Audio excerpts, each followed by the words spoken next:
हमारे चैनल को सब्सक्राइब करें और बेल आइकन दबाएं।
सीआईडी को फोन करता हूँ। हाँ Madan ji. Hello hello Madan ji, hello Madan ji, क्या हो गया?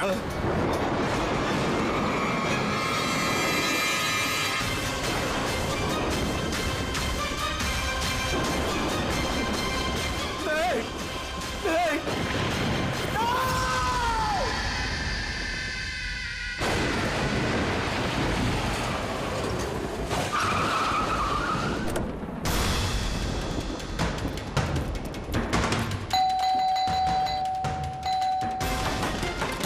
मदन जी, मदन जी, मदन जी, मदन जी,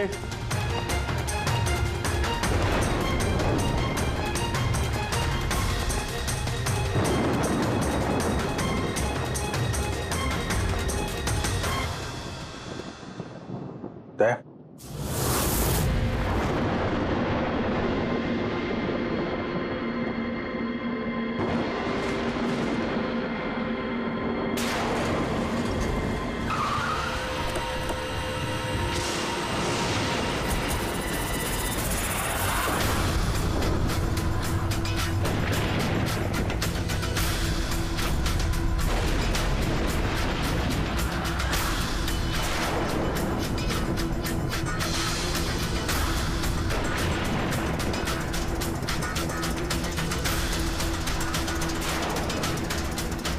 मदन जी, कौन है?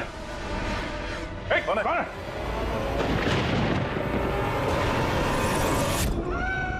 ये क्या?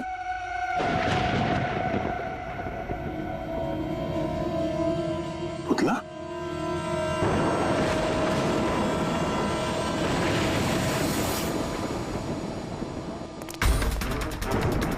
अभिजीत? सर, आने में देर हो गई।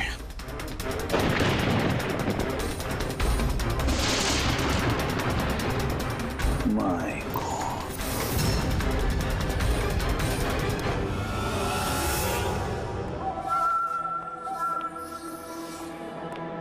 ये लीजिए। आराम से आराम से।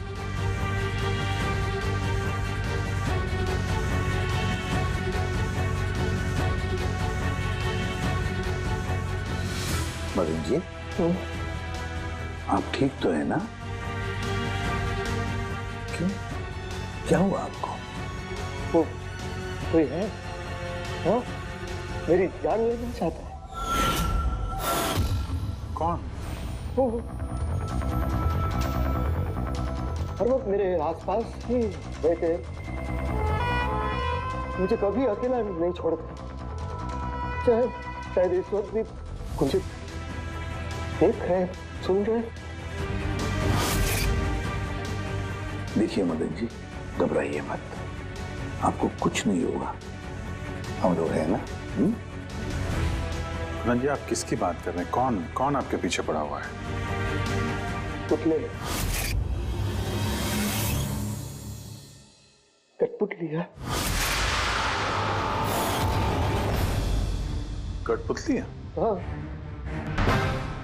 नहीं मतलब वो टाइप की नहीं, मतलब जो बेजान हो, किसी के इशारे पे नाचे। ये कठपुतलियां बातें करती, मदन जी बोलती, खुद चलती फिरती।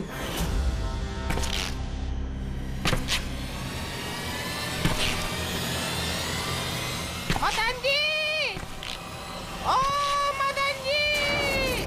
बातें करने वाली कठपुतलियां? हाँ, मैं जानता हूँ आपको मेरी बात का यकीन नहीं होगा, लेकिन बात ये किसी को नहीं होगा।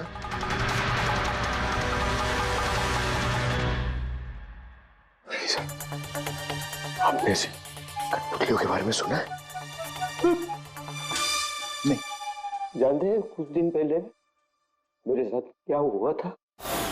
उस दिन मेरा बर्थडे था, घर की बेल बजी, मुझे लगा मेरे दोस्त मुझे मिलने आए हैं।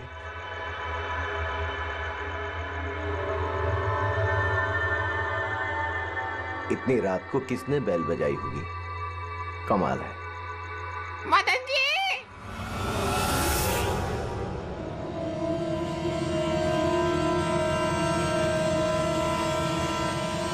कौन? दिखाई नहीं दे रहा, मैं हूँ।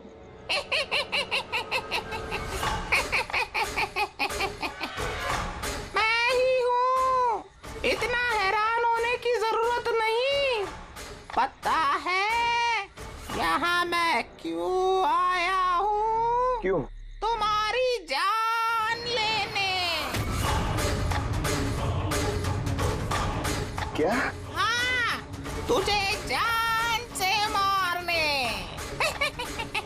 रवि, कविता, जल्दी यहाँ आओ। क्या हुआ भाई साहब? ये पुतला, ये इसने मुझे कहा कि ये मेरी जान ले लेगा। क्या?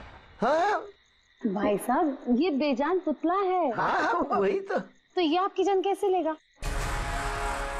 भाई साहब, आप हमारे साथ मजाक कर रहे हैं क्या? हाँ, नहीं, कैसी बात कर रहे हो तुम रवि? है, मैं ऐसा बेहुदा मजाक क्यों करूंगा तुम लोग, और वो भी आज के दिन?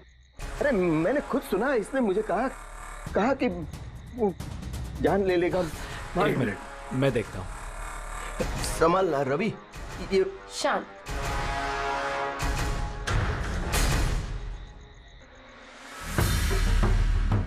भाई साहब, लगता है शायद आपके साथ किसी ने मजाक किया है। इस लकड़ी के पुतले के अंदर किसी ने शायद स्पीकर फिट किया होगा। चेक करो, कहीं स्पीकर होगा।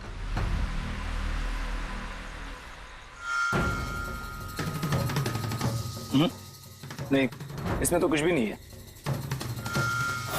अब कहाँ है वो पुतला? कैसे होगा? मैं उसी टाइम उसे तोड़ मोड़ के जला के खत्म कर दी। धमकी दी थी मुझे, उसे मैं कैसे ऐसे छोड़ देता है? क्या आपने वाकई देखा था? हाँ, मैं मदन जी, हो सकता है आपको कोई सपना अपना आया। वही अकेला देखा मैं, और एक बार नहीं, ऐसा मेरे साथ थोड़े दिन बाद भी है। मुझे लगता है कि मदन जी को मारने का सबसे अच्छा तरीका ये है कि उनके सीने में चाकू घोंप दिया जाए। उससे तो पूरा फर्श खून से गंदा हो जाएगा। सबसे बेस्ट तरीका है मदन जी को जहर दिया जाए। एक काम करते हैं, क्यों ना उनका गला ही दबा दिया जाए। तो आप ही बता दीजिए मदन जी, आप कैसे मरना पसंद करेंगे?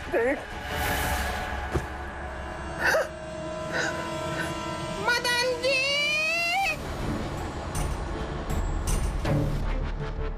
कहाँ चले?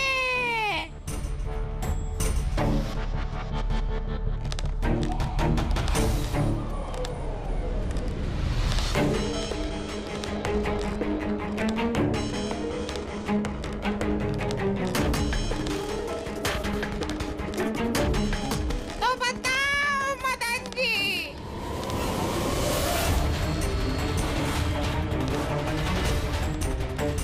कौन से तरीके से मरना चाहोगे? बोलो मदन जी, बोलो।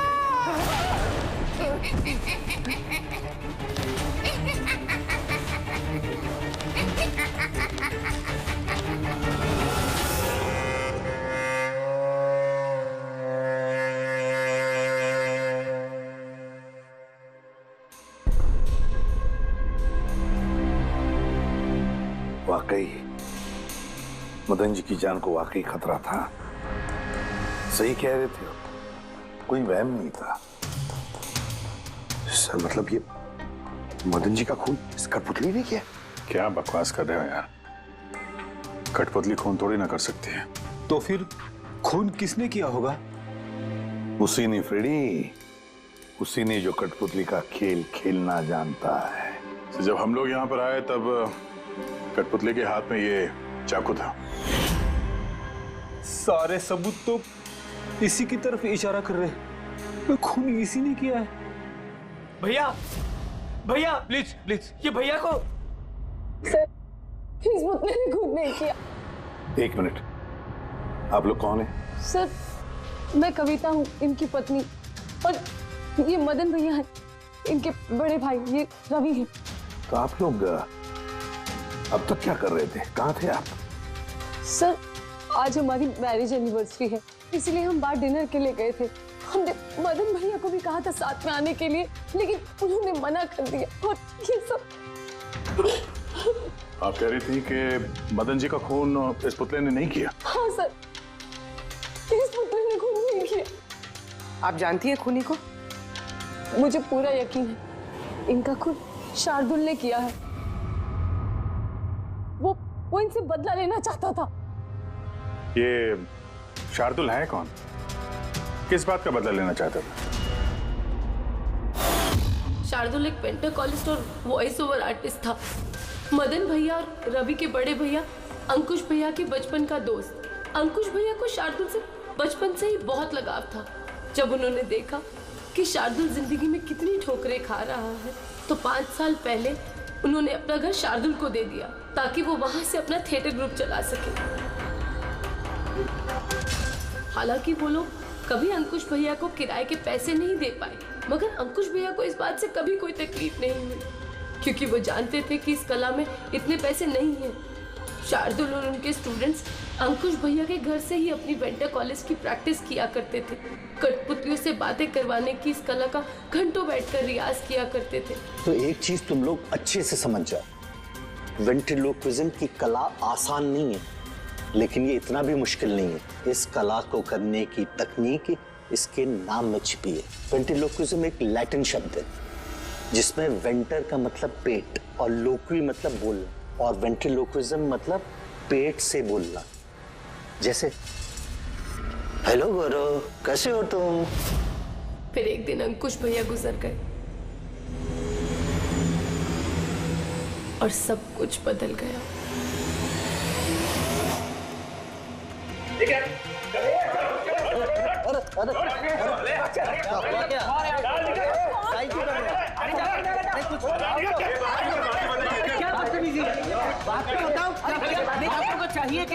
रवि, मदन, ये सब क्या हो रहा है? क्या हो रहा है? ये जो इतने वक्त से तुम्हारी मुफ्त खोरी चल रही थी ना, आज से बंद हो रही। हमने यहाँ कोई धर्मशाला नहीं खोल रखी। लेकिन मदन, अंकुश ने तो कहा था। कौन अंकुश? जो मर गया वो जिंदा नहीं है, दुनिया में नहीं है। आज तक उसके तरीके से चलता था, अब मैं हूँ, मेरे तरीके से चलेगा। सुना तुमने? चलो जगह खाली करो। रवि, समझा अपने भाई को। वो क्या समझाएगा मुझे? मैं समझता हूँ ना सब कुछ। और अगर यहाँ रहना ही है तो किराया देना पड़ेगा। किराया? हाँ, किराया। कितना किराया देना होगा? मैं 4 लाख। 4 लाख? मगर 4 लाख तो हमारे पास नहीं है। नहीं है तो खाली करो, वरना पुलिस को बुला के तुम सबको जेल में भिजवा दूंगा। वहां पर रहने का कोई किराया भी नहीं देना पड़ेगा। मदन, हमें कुछ मोहलत दो। हम इतनी जल्दी कहाँ जाएंगे? मोहलत कुछ नहीं मिलेगी। बहुत सुन लिया मैंने, बहुत देख लिया तुम लोग का तमाशा। निकलो यहाँ से। अरे 1 मिनट। जब तक आज तक का तुम किराया मुझे नहीं देते, ये जो सामान तुम्हारा पड़ा है ना, और ये क्या है, कठपुतलियां, वो सब मेरे कब्जे में रहेगी। अगर तुम ये भी हमसे छीन लोगे तो हम तुम्हारा किराया कैसे चुकाएंगे? वो मैं नहीं जानता। सर ऐसा मत कीजिए सर, हम आपके सारे पैसे चुका देंगे सर, प्लीज। सर आपको ये सब बेजान कठपुतलियां लगती हैं, मगर हमारी जिंदगी बसी है इन सब में। ए भाई ट्रेजेडी किंग, ये सब तुम्हारा मेलोड्रामा है ना, मेरे अंकुश भाई के पास चलता है, मेरे सामने नहीं। और ये क्या ये 4 लाख रुपया कमा के देगी ये कठपुतलियां? अरे 4 लाख क्या, 4400 रुपये भी कमा के नहीं दे सकती है। जानते हो क्यों? क्योंकि ये कला खत्म हो चुकी है, जीरो। ये तुम्हारे गुरु है ना, कौन, शार्दुल, उसकी तरह किसी काम की नहीं है। लूजर है, लूजर ये। चले निकल निकल।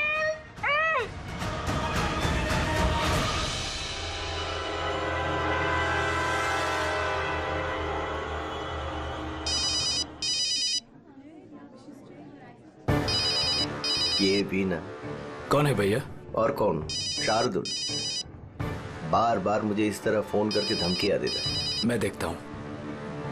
मैं आ रहा हूँ तुझे मारने। अब तेरी जिंदगी कुछ ही दिन की मेहमान है। हेलो भैया, मेरे ख्याल से हमें पुलिस के पास जाना चाहिए। पुलिस डिपार्टमेंट में मैं किसी को जानता हूँ, शायद वो हमारी मदद करे। हाँ भैया, मुझे बिल्कुल भी उम्मीद नहीं थी कि शार्दुल इतना सनकी निकलेगा। हमें पुलिस के पास जाना चाहिए। कोई फायदा नहीं, ये शार्दुल अपने मोबाइल से फोन नहीं कर रहा, कोई लैंडलाइन नंबर से कर रहा है। Landline number? मैं पता लगाता हूँ ये नंबर कहाँ का है। क्या? ये क्या बोल रहे हो तुम? हाँ सही बोल रहा हूँ, ये नंबर इस हॉस्पिटल के मॉर्ग रूम का है। शार्दुल मुझे मॉर्ग रूम से धमकी भरे फोन क्यों करेगा? इस नंबर से इन लोगों को धमकी भरा कॉल आ रहा है। कल रात को भी आया, आज सुबह भी, लगातार 3 दिनों से आ रहा है। कौन कर रहा है ये कॉल? सर इस फोन से किसी को भी फोन करने की इजाजत नहीं है। मैं सारा दिन यहीं पे रहता हूँ, इस फोन से किसी ने भी कोई कॉल नहीं किया। तो फिर तुमने किया होगा फोन? साहब मैं क्यों फोन करूंगा, मैं तो आप लोगों को जानता भी नहीं हूँ। हाँ तो हो सकता है तुमने शार्दुल के कहने पे किया हो। क्या नाम दिया आपने? शार्दुल। शार्दुल? ये है शार्दुल, जानते हो इसे? ये आप लोगों को कैसे कॉल कर सकता है? क्यों नहीं कर सकता कॉल?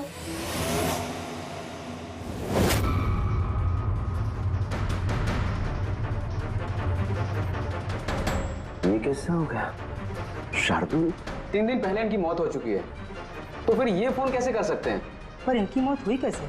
इन्होंने शराब पी रखी थी, एक कार इनको उड़ा के चली गई, मौके पे इनकी मौत हो गई। अगर ये यहाँ मरा पड़ा है तो मुझे धमकी भरे फोन कौन करता था?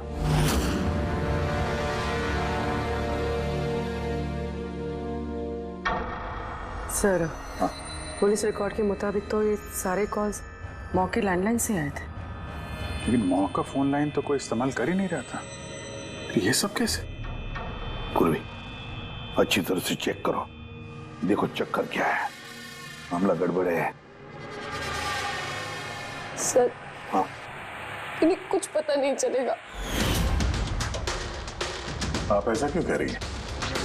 क्योंकि सीआईडी जिंदा इंसानों को पकड़ सकती है, आत्माओं को नहीं। और मैं जानती हूँ ये सब शार्दुल की आत्मा ने किया है। देखिए, आत्मा जैसी कोई चीज नहीं होती है। पढ़ी लिखी होने के बाद भी आप ऐसी बातें कर रही हैं। आप भी तो पढ़े लिखे, आप ही बताइए ना, एक लाश मॉर्ग से फोन कैसे कर सकती है? कैसे मदन भैया से वो कठपुतलियां बात कर सकती है? सर, आपको ये सब नॉर्मल लग रहा है? आप लोगों ने भी ऐसा कुछ अनुभव किया जैसे मदन जी ने किया था? जी सर। नहीं, हट जाओ। आज मैं तुम्हें छोड़ूंगा नहीं। बहुत परेशान किया है तुम लोगों ने मुझे। मार डालूंगा मैं, आज तुमको छोड़ूंगा नहीं। भैया हट जाओ। नहीं भैया क्या हुआ? क्या बताना? अरे भैया ये क्या कर रहे हैं भैया? भैया कठपुतलियां आए हैं, दूर रहना। कठपुतलियां? हाँ, मारने आई है मुझे, मैंने कहा था ना। भैया एक बात तो सुनिए। क्या कर रहे हैं आप? रवि, ये आवाज ऊपर से आ रही है। हाँ, लेकिन ऊपर तो कुछ भी नहीं है, बस स्टोर रूम है और एक बंद पड़ा हुआ कमरा है। Store room? हाँ, उस स्टोर रूम में तो मैंने सारी कठपुतलियां बड़े से बक्से में ताला लगा के बंद करके रखी है। कठपुतलियां? क्या वो सारी बाहर आ गई? कैसे? क्या?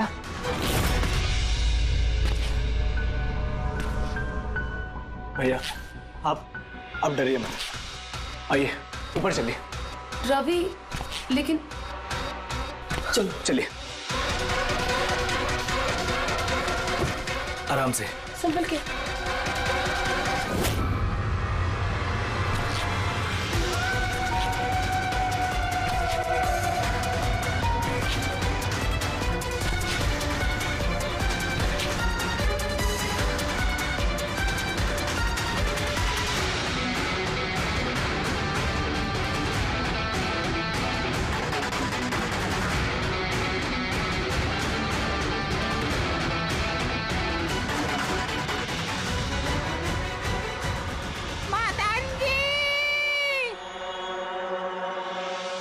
भाई साहब, आवाज इस कमरे से आ रही है, आइए।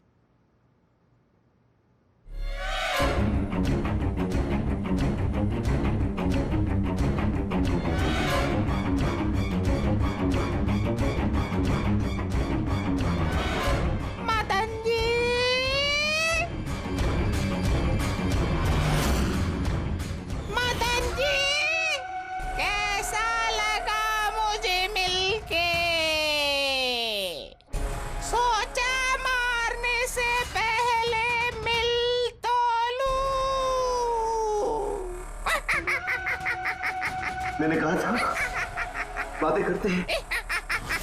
सर, मदन भाई साहब ने सभी कठपुतलियों को बक्से में बंद करके रखा था, लेकिन पता नहीं ये कठपुतलियां कहां से बाहर आ रही हैं। हमें वो बक्सा भी देखना है और वो कमरा भी जहाँ पर लोगों ने वो कठपुतली देखी थी। कहाँ है? सर, दोनों कमरे ऊपर ही है सर। चलिए दिखाइए। आइए सर।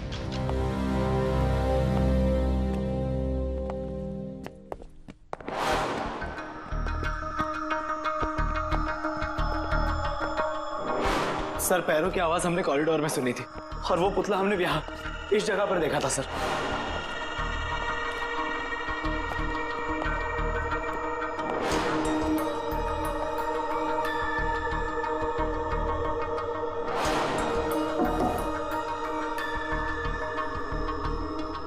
ये कमरा एकदम खाली क्यों है? सर, मैंने सोचा था कि यहाँ पर ट्रेडमिल और बाइसिकल रखूंगा और थोड़ी एक्सरसाइज करूंगा, पर कभी टाइम ही नहीं मिला।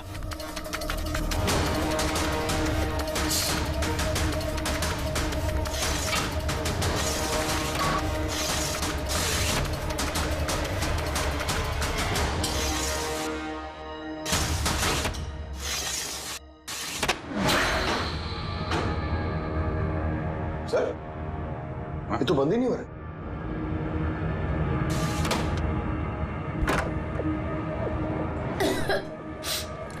आइए सर। सर, यही वो पेटियां हैं जिनमें कठपुतलियां बंद थी। इधर लाइट ऑन करना। जी।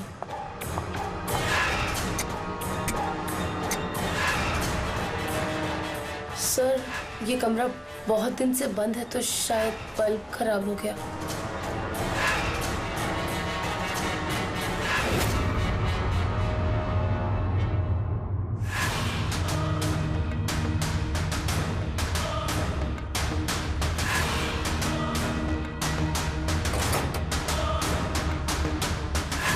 सर, सारे पेटियों पे ताला लगा है।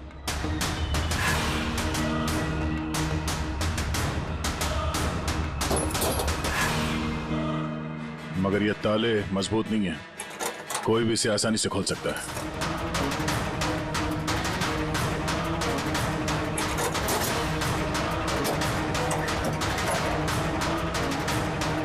इतने सारे पुतले,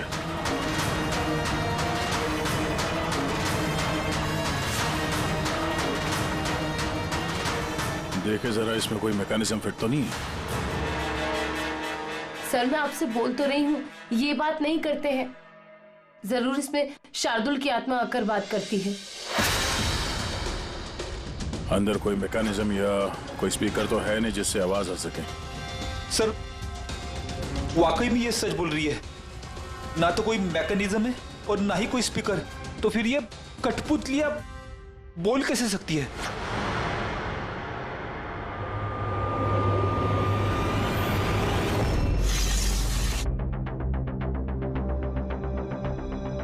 लॉक खराब है? लॉक खराब है सर। यहाँ से तो कोई भी आसानी से अंदर आ सकता है। सीढ़ी वीढ़ी लगाए या बाइक वाइक लगाए तो भी आसानी से ऊपर आ सकते हैं। और जो भी कोई आसानी से इस कमरे में आ सकता है वो बक्से में बंद पड़े कठपुतलियों को उठाकर बाहर ले जाकर कहीं भी रख सकता है, जैसे यहाँ रखा था तुम लोगों को डराने के लिए। सर मतलब कोई आत्मा नहीं है? अरे छोड़ो आत्मा, आत्मा कभी होती ही नहीं है। ये तो वही हो सकता है जिस घर का चप्पा चप्पा जानता है, चप्पा चप्पा जानता है। और तो और कठपुतलियों के बारे में भी अच्छी मालूमात रखता है। और ये हो सकते हैं शार्दुल के स्टूडेंट्स।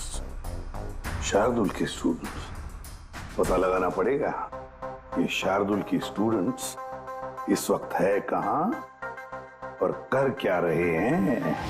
हाय, मेरा नाम है फ्रीडा। मेरा नाम दीपेश। मेरा नाम है तरल। और मेरा नाम है लोचन।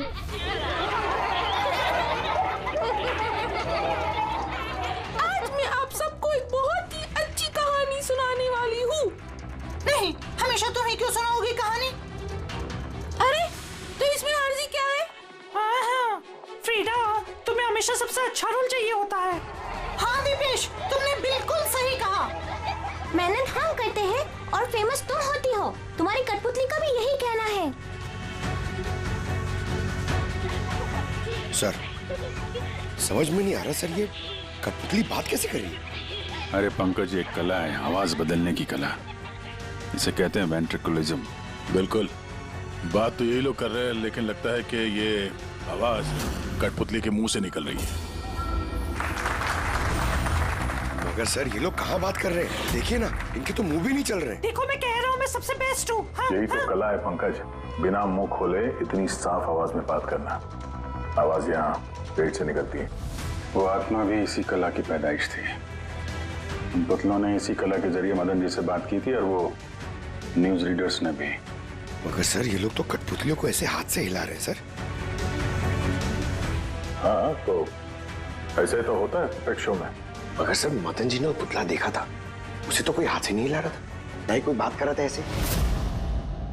शायद कोई मैकेनिज्म फिट किया होगा उन पुतलों में जो किसी रिमोट कंट्रोल से ऑपरेट होता होगा। सर मगर रवि ने बोला था कि उसके अंदर कुछ भी नहीं था, कुछ भी नहीं था। साउंड मैकेनिज्म नहीं मिला था, लेकिन उसके सर के अंदर कोई मैकेनिज्म था जिसकी वजह से उसका सर और मुंह हिल रहा था, जो शायद रवि को दिखानी।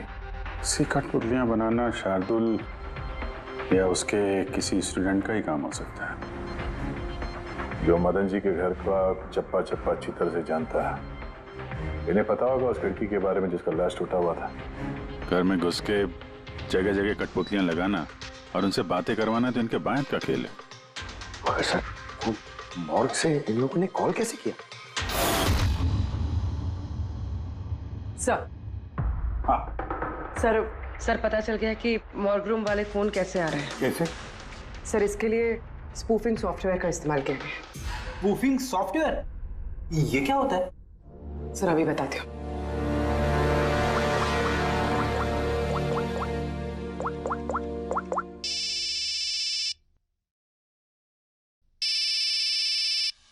अरे यार, मेरी वाइफ को भी अभी फोन करना था।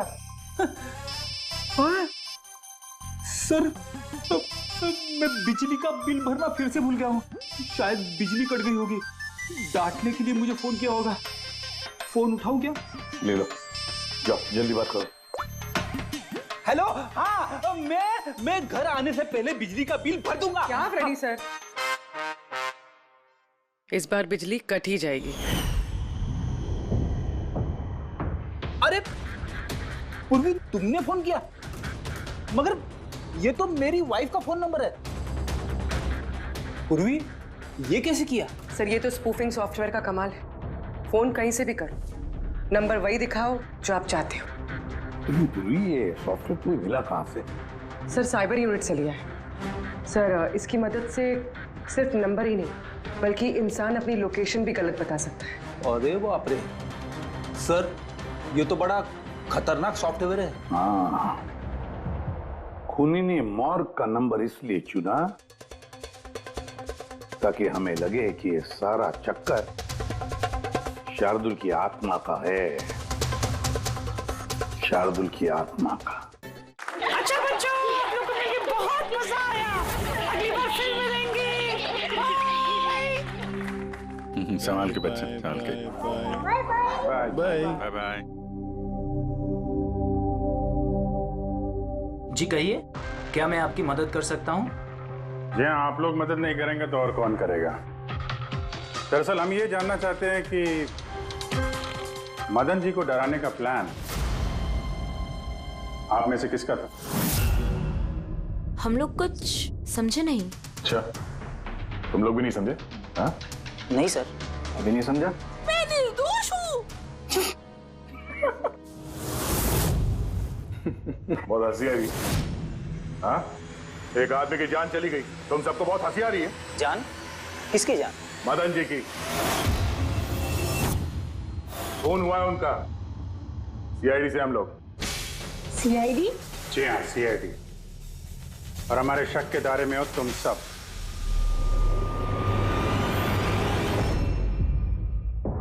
कल तुम लोग कहाँ थे? मैं कल अपनी दोस्त सलोनी के घर पे था सर। आप उसके घर वालों से पूछ सकते हैं। और तुम कहाँ थे? सर मेरा मतलब लोचन और मैं एक शो के लिए गए थे पुणे। आज सुबह ही लौटे हैं हम। पुणे? कैसे गए थे पुणे? रेडियो कैब से। आई हैव द इंफॉर्मेशन, आप चेक कर सकते हैं। ये लीजिए। क्या हुआ? बहुत पसीने छूट रहे हैं तुमको? हाँ? तुम कहाँ थे कल रात? सर वो मैं बताता हूँ। तुम कल रात मदन के घर में थे या नहीं? हाँ मैं वहां,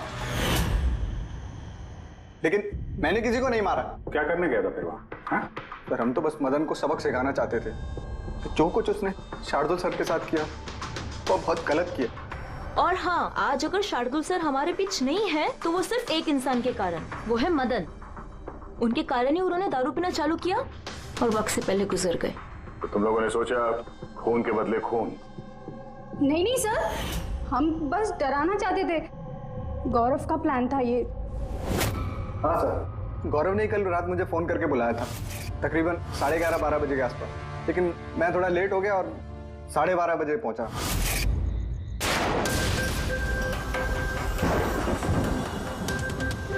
आज तो वैसे ही बहुत लेट हो गया, मार ही डालेगा गौरव मुझे।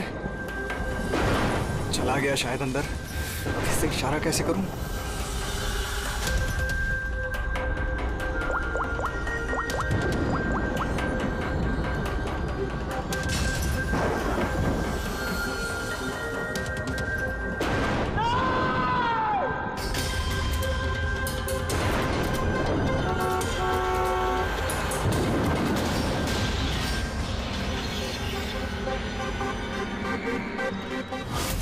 गड़बड़ तो हुई ना?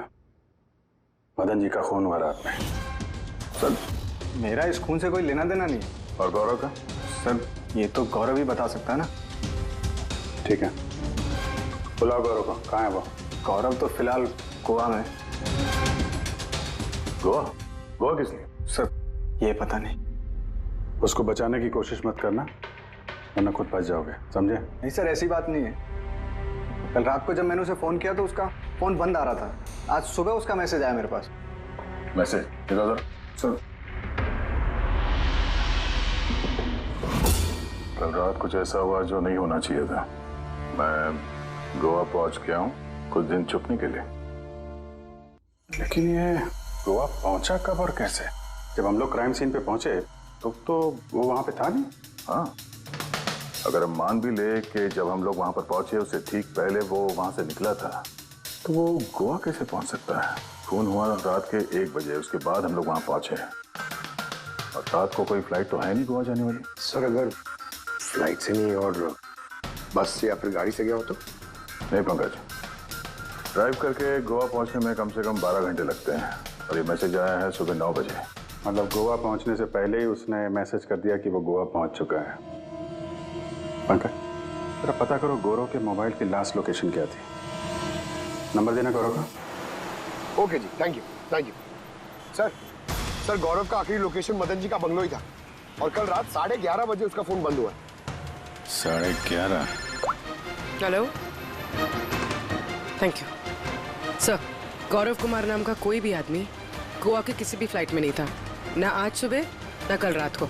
और तो और सर, ये किसी भी एयरपोर्ट के सीसीटीवी फुटेज में भी दिखाई नहीं दिया। मतलब अपना शक सही निकला, गौरव यही है उसने या फिर किसी और ने उसके फोन से ये मैसेज भेजा है कि वो गोवा गया है। लेकिन सर कोई ऐसा करेगा क्यों? वो तो अभी पता नहीं है फ्रेडी, लेकिन एक बात समझ में नहीं आ रही। गौरव जी को मदन जी को मारना था तो वो कभी भी मार सकता था। ये डराने का ड्रामा क्यों? ये चारों लोग मिलकर ये जो कठपुतली का गेम खेल रहे थे। और तो और जब उसने मदन जी को मारा तो इसके बारे में अपने दोस्तों को बताया भी नहीं। यहाँ पे कुछ पेच है। इसका एक ही मतलब है बॉस, या तो गौरव को हड़बड़ी में मदन जी को मारना पड़ा जब वो पकड़ा गया, या फिर खूनी गौरव नहीं कोई और ही है। सर अगर खूनी कोई और है तो फिर ये गौरव कहाँ है? हो सकता है खूनी ने गौरव को मार के उसे गायब कर दिया और हमारे सामने ऐसे सबूत डाल दिए जिससे हमें ये लगे कि वो हमसे छुप रहा है, गोवा में है। ये लॉक टूटा हुआ है। इसी खिड़की से गौरव और उसके साथी अंदर आते थे मदन जी को डराने के लिए। अगर ये गौरव कल रात यहाँ पे आया था और उसके बाद से गायब है तो हो सकता है उसके साथ जो कुछ भी हुआ यही हुआ। अगर यहाँ उसके साथ कुछ हुआ है तो कुछ ना कुछ ट्रेसेस तो मिलने चाहिए। लुमिनल टेस्ट करके देखते हैं। पूर्वी सर,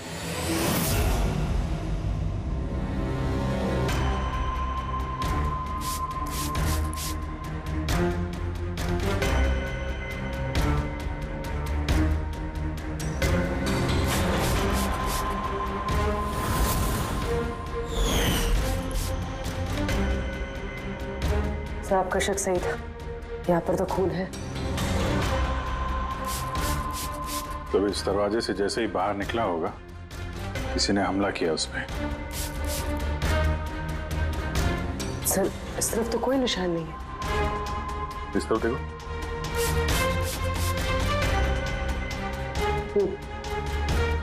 आगे देखो।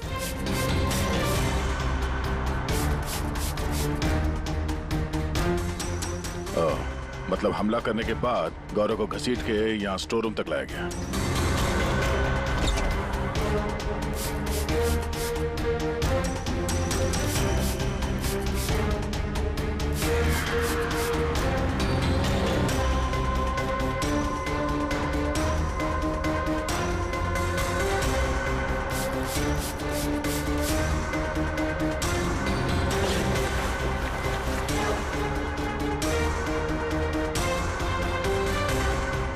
सर खून की बूंदें तो यहाँ तक है, मतलब गौरव को यहीं पर। और हम लोग यहाँ पर आए और हमें पता भी नहीं चला। और अब यहाँ से गायब। लगता है अब बॉडी को ठिकाने लगा रहे होंगे इस घर के लोग।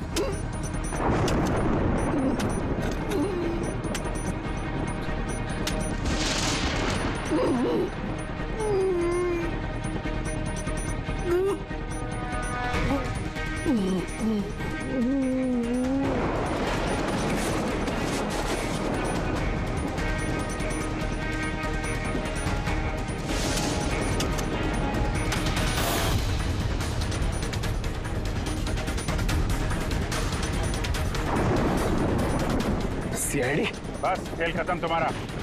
अरे गोली लग जाएगी, भागेगा। हट। चलो पीछे। सर हाँ जिंदा है। ले जाओ जल्दी हॉस्पिटल। जिंदा दफनाना चाहते थे सर।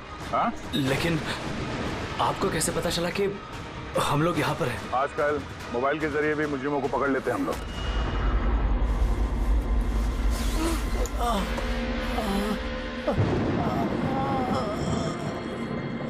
चल लेके जाओ जल्दी। आजा।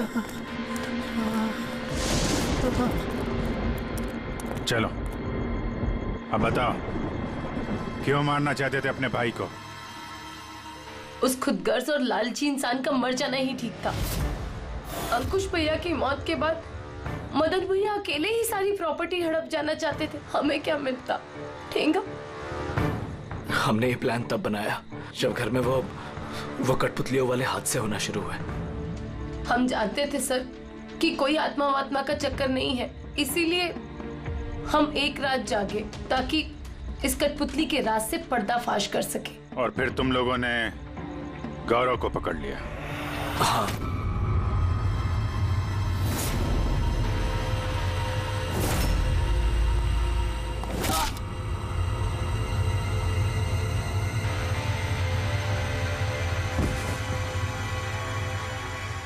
गौरव से सारा सच उगलवाने के बाद हमने सोचा कि उनके इस कठपुतलियों वाले खेल का फायदा उठाकर हम मदन भैया को मार सकते हैं। इसलिए गौरव पर हमला करके उसे बक्से में छुपा दिया और फिर मदन जी का खून करके हमें गुमराह करने की कोशिश की।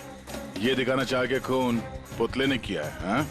हमें मालूम था कि सीआईडी कभी भी आत्मा की कहानी और कठपुतलियों के खेल पर विश्वास नहीं करेगी और आपका सीधा शक जाएगा शार्दुल के स्टूडेंट्स पर, खास करके गौरव पे। और हमें गुमराह करने के लिए तुमने वो गोवा वाला मैसेज भेज दिया। हाँ, हमने सोचा कि आप पूरी जिंदगी भर गौरव को यहाँ वहाँ ढूंढते रहेंगे और हम उसे मारकर यहाँ दफना देंगे। पैसों के चक्कर में तुमने अपने भाई की जान ले ली। क्या करोगे इन पैसों का? अब ये पैसे ना तो तुम्हें जेल की सलाखों के पीछे जाने से बचा सकते हैं और ना शायद फांसी के फंदे से। For more updates, subscribe to our channel, click the show links and enjoy watching the videos.